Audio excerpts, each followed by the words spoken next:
Welcome to video number 39. I thought I would stick with the UFO and alien topic for one more video. And so we have Communion by Whitley Strieber and Transformation by Whitley Strieber. You can see all my tabs. I read this last summer. So this ought to be an interesting video. So I'll read a little bit from his book, Communion, A True Story. Whitley, December 26, 1985, at a secluded cabin in upstate New York. Whitley Strieber went skiing with his wife and son, ate Christmas dinner leftovers, and went to bed early. 6 hours later, he found himself suddenly awake and forever changed. So I'm just going to read a little bit from this book. So he wanted to find out what was happening to him with these experiences, so he went to see a hypnotist. Alright, let's begin. So Whitley had to go see a psychiatrist or a hypnotist to try to reveal what he saw, and here is what he said. I saw something that looked like it had a hood on it, standing over by the wall near the corner in our bedroom. I don't want it to be there. That's how he's thinking. I don't want it to be there. Please, God. What's it doing to me? Stop. Oh, stop. What's it doing to me? Whitley's a pretty good writer, I guess. So, I cannot recall experiencing at any time in my life such panic as was evoked at this point in hypnotism. My memory was of seeing the shape sweeping across the room, and realized with a feeling that galvanized my whole being that it was something totally unknown to me, glaring at me from right beside my bed in the dead of night. I then emerged spontaneously from the hypnotism. No written words, nothing can convey my feelings at that moment. All I can say is that I relived fear so raw, profound, and large that I would not have thought it possible that such an emotion could exist. Page 54, Communion. It's interesting, they look like the little grays that are the almond-shaped eyes that are described frequently. Alright, so let's move to page... I'm going to jump right through this book. Alright, the morning after the hypnotism session covered my experience with the fog bank. I awoke not only feeling as if I had been beaten up during the night, I was aware of something new in my mind. At first, the exact nature of this manifestation was not clear to me. I was oppressed by it. There was an acute impression of being watched. Then I began to realize why. I was being watched. There was a face staring directly at me. The grave, implacable, subtle, humorous face that I had come to recognize from hypnosis. A vivid image of her had emerged in my mind. It was so real, I could almost touch it. This was disturbing, and I was eager to expel it. Assuming it to be a side effect of the hypnotic session, occurring because Dr. Klein had asked for so many details about her appearance. It was so extraordinarily clear. I was in a panic. I couldn't live with this image perpetually reminding me of the visitors and magnetic presence in my life. I went into my office and sat on the floor, going deep into a state of meditation.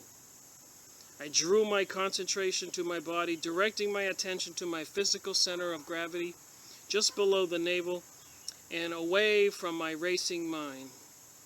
That sounds like New Age meditation. It only took for a moment for me to see that the image had not gone away. It wasn't anything like any other imagistic material I had ever had in my mind. You know, some writers write.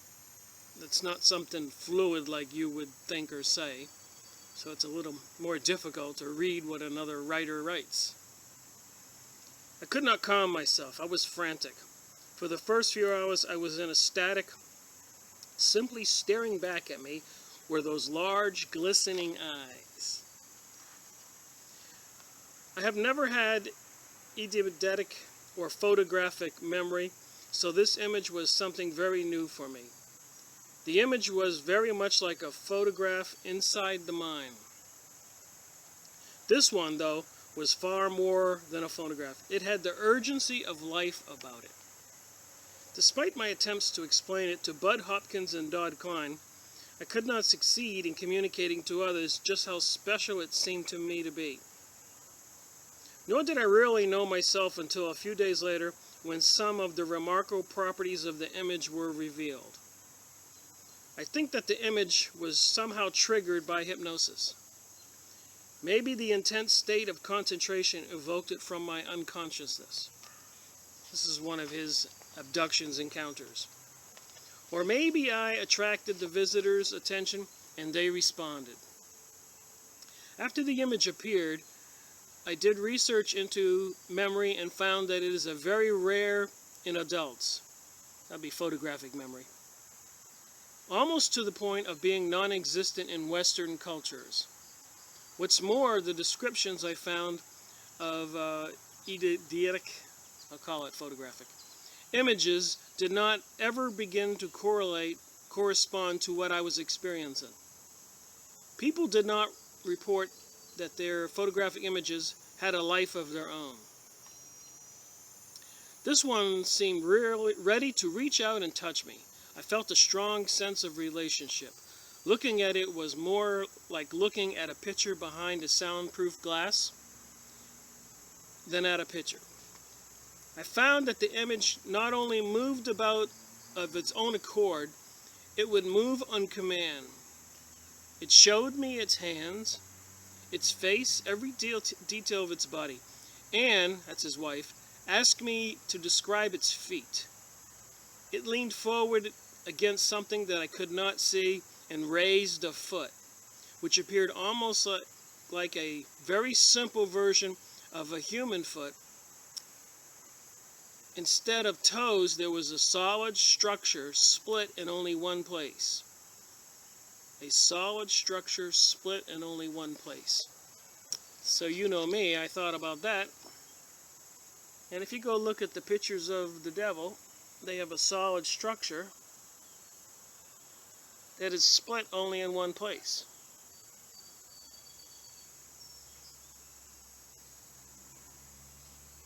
See the feet? Just saying. It occurred to me to look that up. So that's all I'm going to do about this book. I'm going to jump to the other one where I had all the tabs.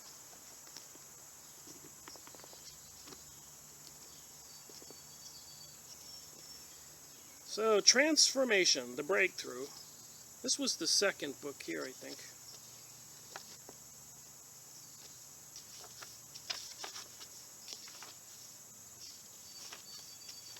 So I'll just jump to my tabs and read some of these paragraphs to you. Abduction by non-human beings is a part of much folklore. Whether the abductors are called demons, gods, fairies, or aliens, the experience is always devastating to its victims.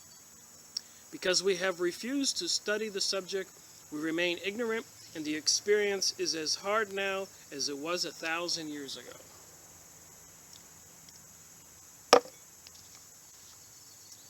Page 10. Okay. Thousands and thousands of people are waking up to the realization that the strange creatures and lighted objects that mankind has been encountering are not some trick of the mind, but a genuine enigma. Finally got that word out. All right, page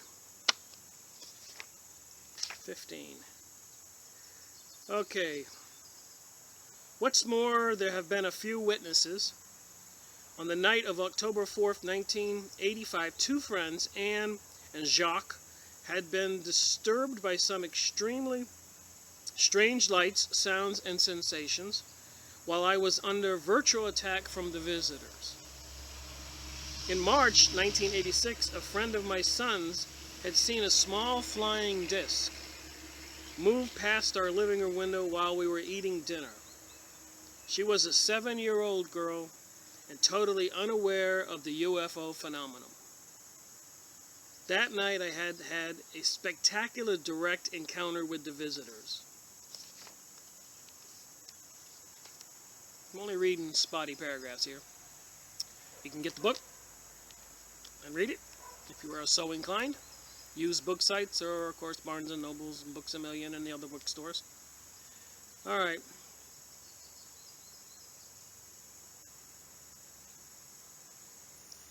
I was not experiencing a paralysis so characteristic of this condition. A typical night visitor episode begins with a sudden awakening, such as I had just experienced. The victim opens his eyes and usually sees entities standing around the bed. The victim cannot move at first, but the moment the paralysis breaks, the entity disappears. That's interesting.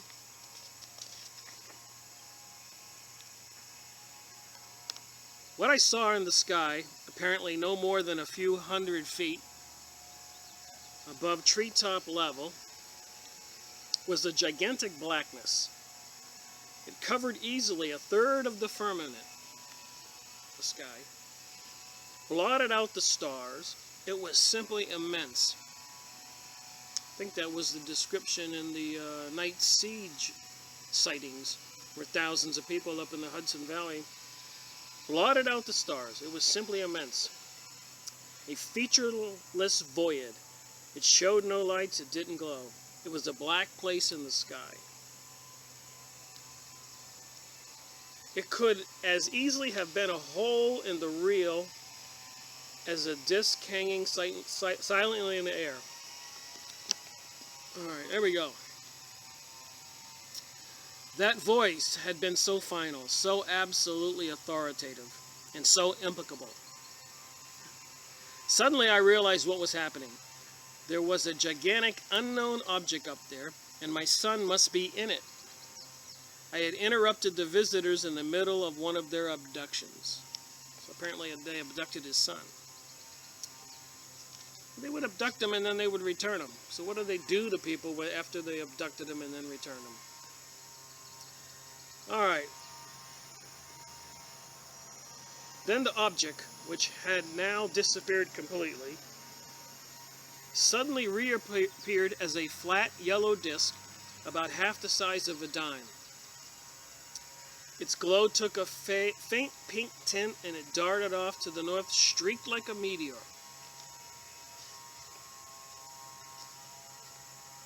Just skipping through to my tabs.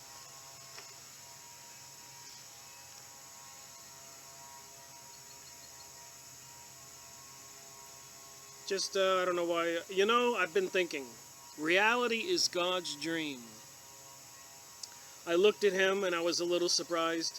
Not so much at the statement, but at the quiet force of his voice. Reality is God's dreams. What happens if God wakes up? He said.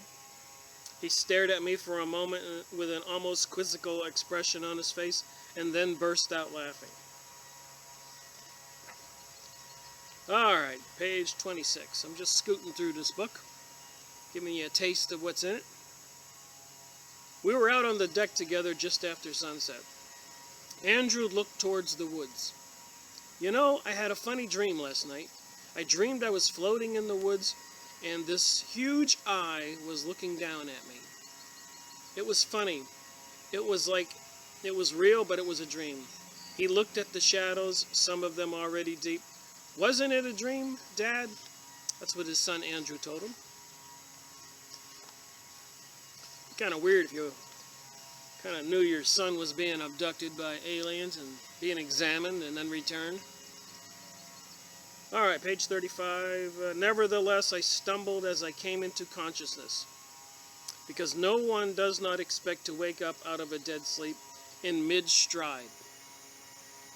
I found myself being led along by two dark blue beings about 3.5 to 4 feet tall.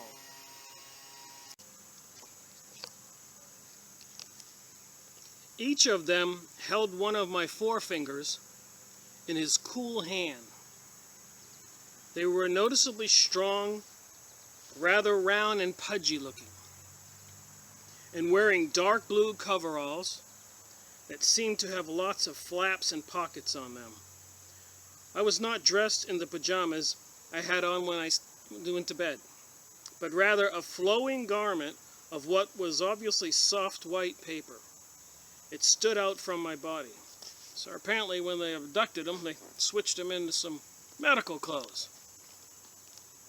Kind of them, isn't it? Alright, one of them looked back over his shoulder when I spoke.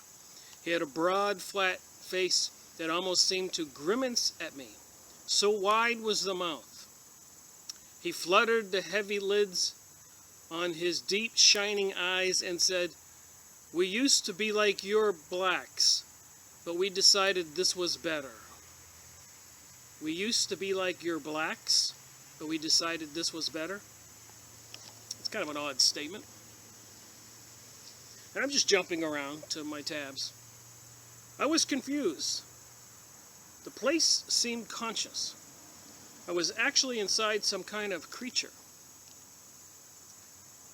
I wonder if there could be a conscious machine. During the same month, April 1986, another man had come face to face with a gigantic pulsating light in the woods near Pond Ridge, New York. Remember the night siege video I did was in the Hudson Valley. Anyways, which is within 50 miles of my cabin. At one point, I commented, "It seemed alive. There has been much speculations that UFOs may be in some way be living creatures." At that moment, I would not have doubted it.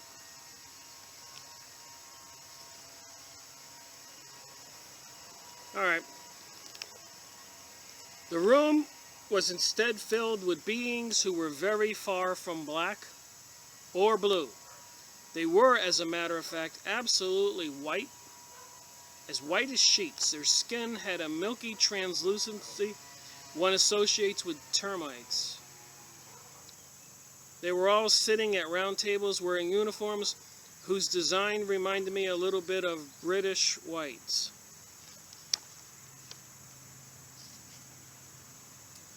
Some of his stuff in the book here, page 40.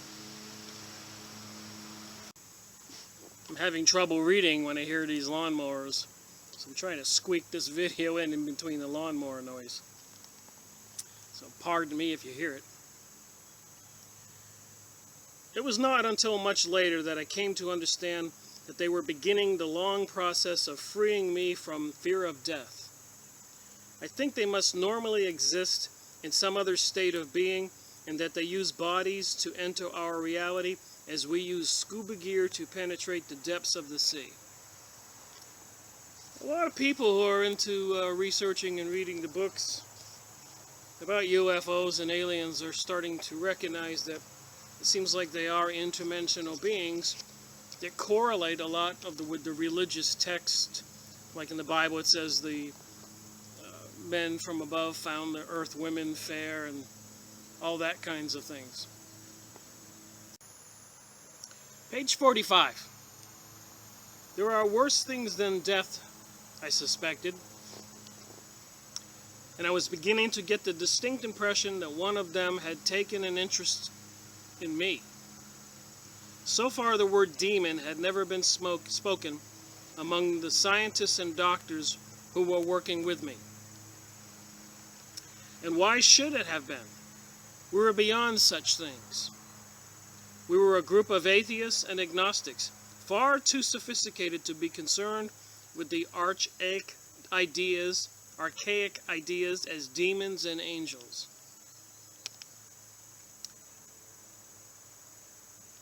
What I could not really grasp was the true strangeness of what was happening to me. It had a very definite structure, but in April 1986, all was still in confusion for me. I was working under the assumption that the visitors were recent arrivals from another planet. But my exchanges with them didn't make sense in the context of this idea. Fortunately, I came across Jacques Vallée's book, Passport to Magonia, which provided me with the idea that the core visitor experience has been taking place for at least many hundreds of years, possibly throughout history. Huh. They don't tell you that on Alien Disclosure, do they?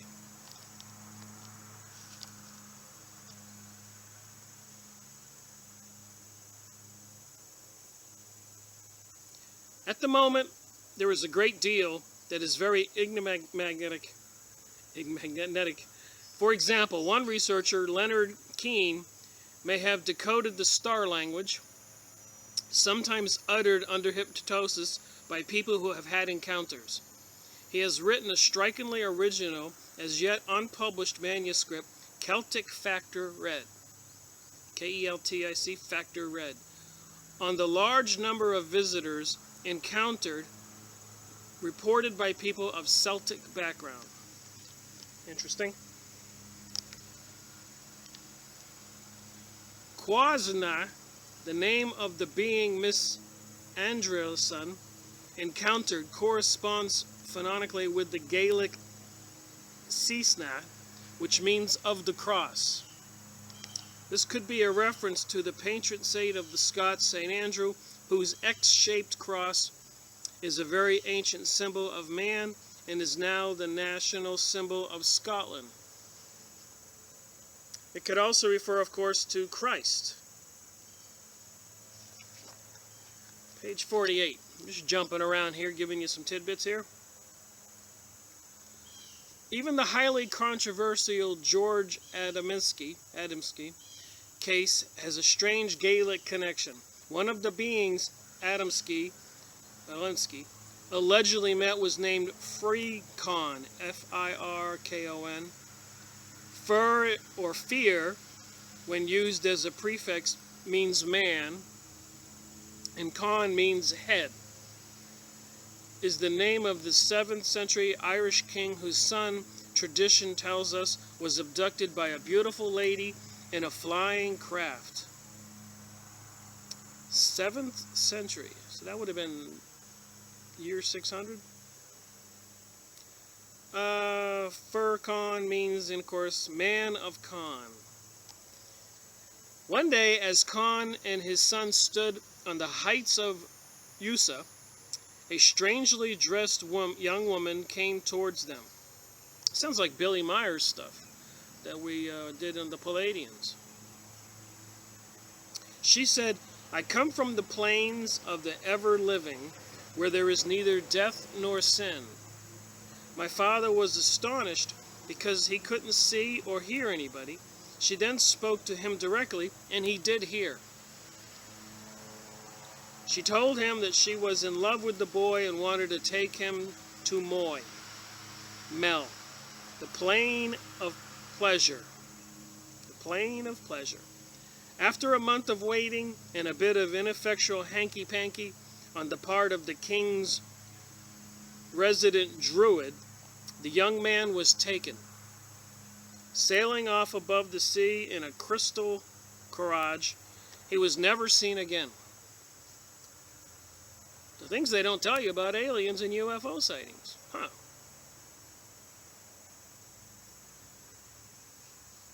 Until apparently he returned 1,000 years later and announced himself to be a man who knew nothing whatsoever of Gaelic or of the possible origin of the name Furcon. A particularly frightening aspect of the problem uncovered by abduction researchers within the UFO community is that the visitors appear to be carrying out long-term genetic manipulation on mankind. This certainly fits in with my profile, what I'm thinking, with the sky spraying and the genetic manipulation in the news and cloning and Monsanto making frankenfoods and the HARP system and radiation, cell phone and towers, all bad and damaging and changing to our cell structure and our human bodies. Just my little added tidbit there.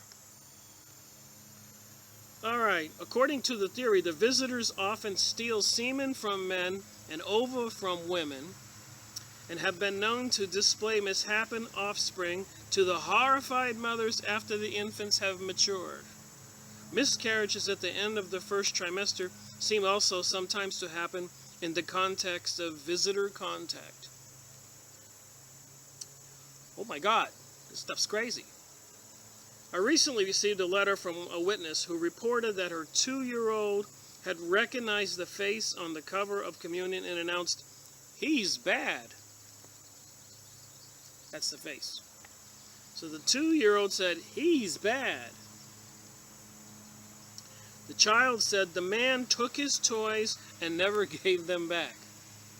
Maybe the alien had some genetically modified children that needed some toys. In addition to other visitor experiences, this correspondent reported that there have been many missing toys in this house. Well, alien kids gotta have toys, I suppose. One wonders why the visitors would steal human toys, if the idea that they are engaged in human-related breeding activity is so far-fetched. The visitors have not carried out a scientific study, not as we understand it, though they seem to have involved hundreds of thousands of people in the United States alone. They have appeared at times in craft thousands of feet in diameter, light up like Mardi Gras floats. Their instruments of examination tend to be huge and obtrusive, and that the examinations themselves to be, as it was in my case, so outrageous that they are not only easy to remember, but they are impossible to forget. And when fear buries them in the amnesia, they can easily be accessed through hypnosis. So I believe you got the idea of this book and his other book. So I think I'll just say this. I was in Orlando last year, and over the horizon, I saw a light. There it is. You know, of course, I didn't think it was a UFO.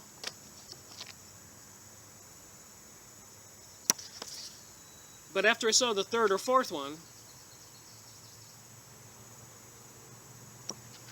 I grabbed my camera. Now about 7 in a row. I don't know if I have a picture here where you can see 7. Here's a couple. See the one on the left? And the one on the right? They were orange orbs. They were coming from south of Orlando, and I was out on my patio at night.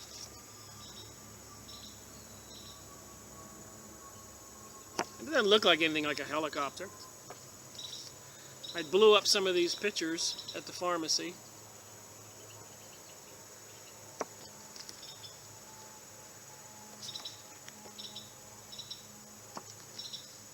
There's 3 in a row.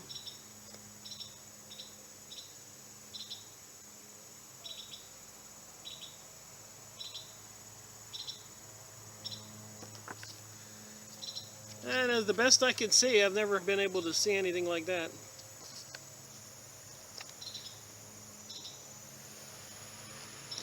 So I wonder why did I see these? And I grabbed a few people who were driving by and pointed them out. Here's one more with 3. So there you have it. That's my one and only experience. And I did make a report to some UFO reporting site and sent in them my pictures and sent it to a few of my friends. With that said, I'm going to go jump on to something else that's interesting. It's another Nexus magazine article.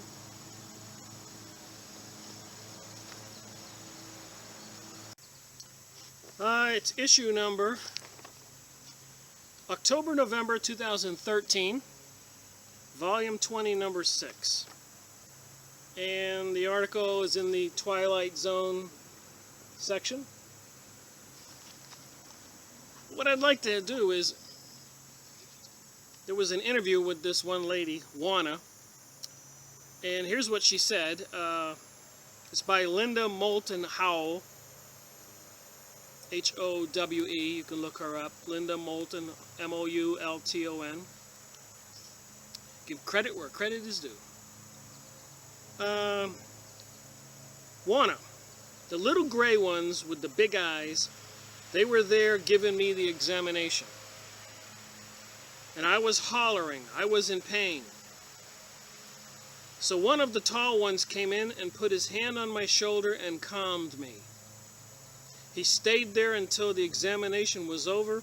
Then he took my hand and led me out of that room. This is the Nexus magazine. We just read what Whitley Strieber had his experiences. Okay, Linda asked, Juana, do you remember anything consciously about how you got from the cars west to Harrisburg in the craft? So to sum up the story, they saw the shining lights, and the next thing they know, they're at the turnpike entrance where you have to pay your money. And they had full tanks of gas. 2 cars were following each other. And apparently they were all abducted and transported. Anyways, did it pick up the car? Did it pick the car up? Linda, that light picked up both cars. That's what she says. What was the color of the beam? Pinkish reddish with gold in it. Or maybe the beam was white with gold in it. And we ended up in a room that seemed pinkish. So you're inside that room. Wanda, we got out of the cars and we were separated into other rooms. Was anyone in there pinkish red light to greet you? The tall one with the skull cap, about 8 feet tall. Can you describe the face? It's a normal face, basically with a large nose and hooked, like an Arab human nose. Equivalent tube, just long and hooked. Did you see him from the front? He had almond-shaped eyes and pointed chin. There's Whitley Strieber's almond-shaped eyes and pointed chin.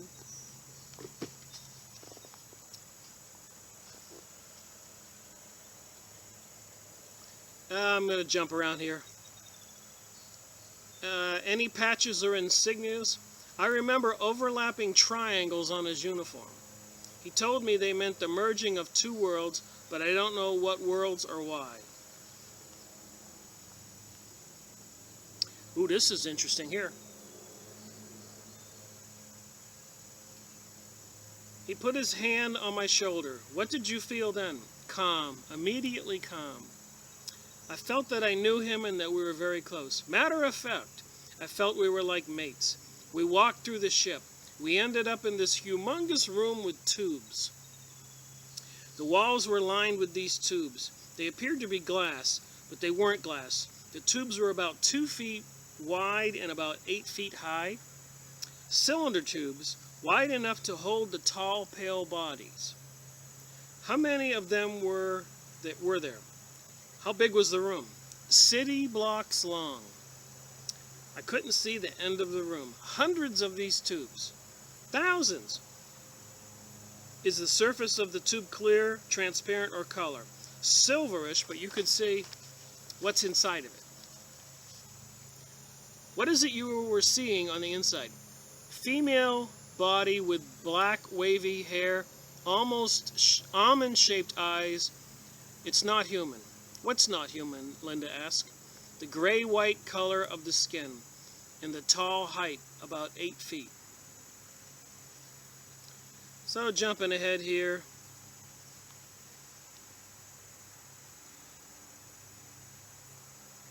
It says here, the Talls wanted to take sub-creature a sub-creature, I guess that would be humans earlier, and evolve it to a level that they are on and prove it could be done. Take animals and give them the hearts of angels. Basically to prove that it could be done.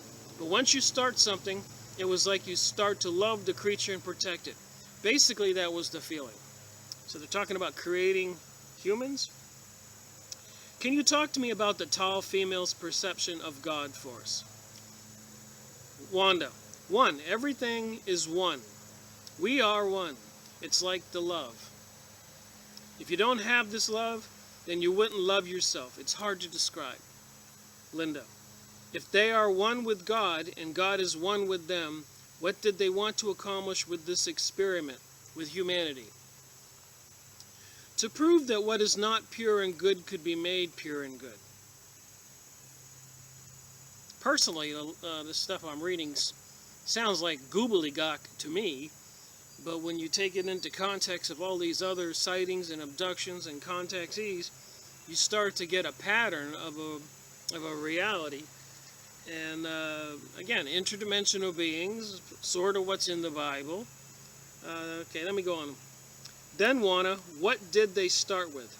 It was primitive man. The tall beings thought that primitive intelligence was so low and wanted to evolve it into an intelligent, thinking, creative entity to take a sub-anything and evolve it into a productive being. That was a challenge to them, so they subsequently, that is what they tried to do. Then is the soul the major challenge? Would the Talls be activating bodies with souls? No, with their genes. Taken from themselves and putting their genes into the fetuses of human entities. If you pick up a pregnant woman and then you mess with the embryo or fetus, injecting the Talls' genes, certain factors of their own DNA, each time you do that, you get a higher evolution. To me, who is a short African American female, is only one of many bodies that she, the tall non-human that Juana is now in. So Juana was a short African American female, and apparently the aliens had another body they could put her in, which was the tall alien body. So what are we talking about? Demonic possession, like it says in the Bible? And this is the last one. I, as a tall, Juana says, won't do it again because I won't have to. Because the wager competition will be over. The experiment, everything will be over in a short period of time. I, as a tall, don't have to do it again. I have done it hundreds of times in different races and different sexes. Well, so much for some people's opinions of alien contacting and abductions and UFOs. It seems to be a little bit different than what we all thought, if this is true. But that's why we do many books, is to get at the truth, put the puzzle together. Because your memory is going to remember this, and remember Whitley Strieber, and remember the Palladians, and remember the Syrians, and remember the Hudson Valley, and the other stuff that you research and read. And you will develop an opinion, and so you can be educated and seek out the truth like I do. Alright, tall controller ETs try to defeat tall humanoids, human experiment. Juana, you have another group that is trying to defeat our experiment. You have a group that is doing everything it can to prove that our experiment was a fluke. They have tried to undermine from the beginning. They disagreed with us and argued that it could not be done. Who is the other group? Linda asked. The controllers. They are tall like we are, but they think humans are despicable like a roach.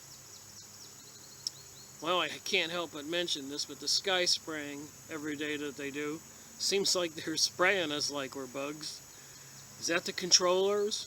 They are the tall like we are, but they think humans are despicable like a roach, like it says here on page 68. Okay, what's the relationship between you and the controllers? And I just want to say, look up Linda Moulton Moultonhowe. I'm sure she's on the internet in her articles.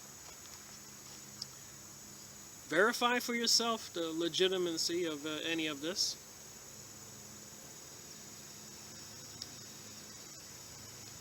The controllers are equal to us, but as far as man is concerned, the controllers are on a mission to say, no holds barred, I'm going to show you just how rotten these humans are.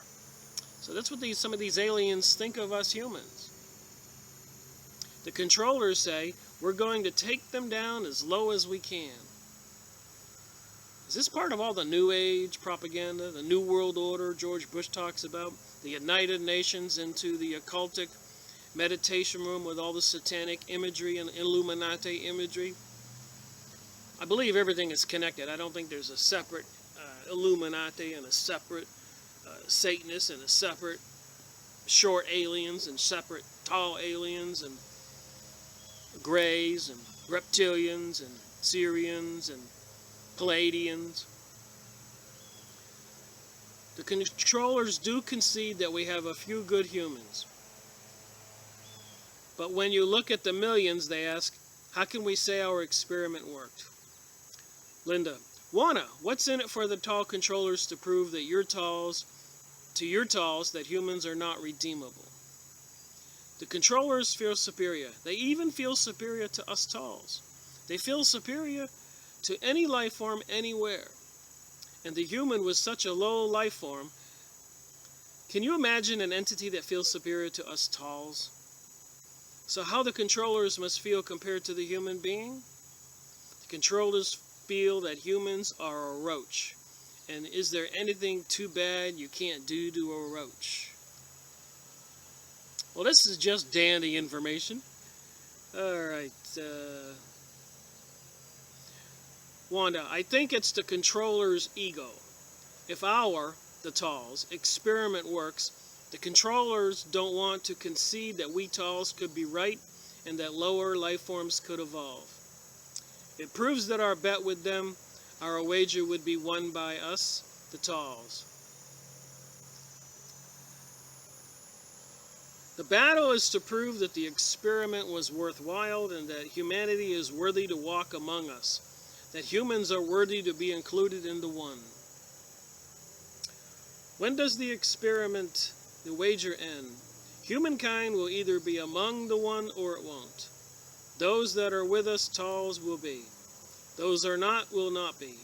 It is cut and dry. So there you have it, my little Whitley Strieber, alien controllers, walking through interdimensional beings, video number 39, examining reality a little bit more, one book or two books at a time. Go on any used book site or new bookstore and get these books and read it for yourself. Get the Nexus magazine. And I like that one thing where Whitley says the foot had a split in the middle. Now tell me if the devil doesn't have a foot that's split in the middle. And look at the one on one side. Looks like by the moon. Looks like a regular foot. Just like Whitley described. And then the picture that I took, and they weren't helicopters, those pictures I took. There wasn't any noise. They came over the horizon slowly, and not exactly spaced exactly the same. And then after they came over my condo, they just shot straight up and gone. That's my story, and I'm sticking to it. Hope you enjoy my videos, and I apologize for some of my speech impediments. I do the best I can at reading. You don't have to spend weeks reading these two books. You've got the gist of what's in them, and more from Nexus magazine. So let's pay attention to our reality and see what book review I do next, and put it all together in context, and try to save this planet from maybe the controllers or demonic beings. You know, look at that light bearer. Lucifer is the light bearer. Notice the torch on his head? Is that not a torch with light fire on it? And his fingers, two on the right, two pointing up, two pointing down, as above, so below. Thank you for watching my videos. Have a great day, and wake up.